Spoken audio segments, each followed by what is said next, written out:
jirin dibad iyo guda meeshay doonaan noqdaan waxaan kaloo madaxweyne kaaga mahadnaqaynaa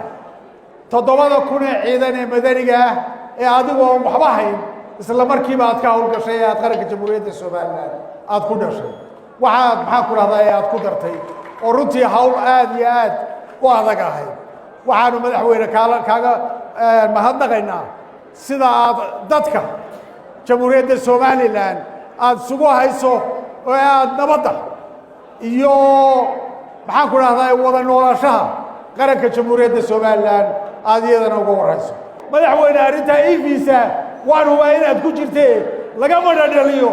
waxaan kaga baxaya madaxweyne oo aan ummadda jamhuuriyadda Soomaaliland leeyahay waxaan idinku booraadsanayaa waqti crossroads aynu joognaa meel isugu beesaynu maanta taaganahay waddada aynu qaadanaa baynu ku xidhannahay haddaynu mid noqonno oo aynu isku tiirsanaano oo aynu qarankeennii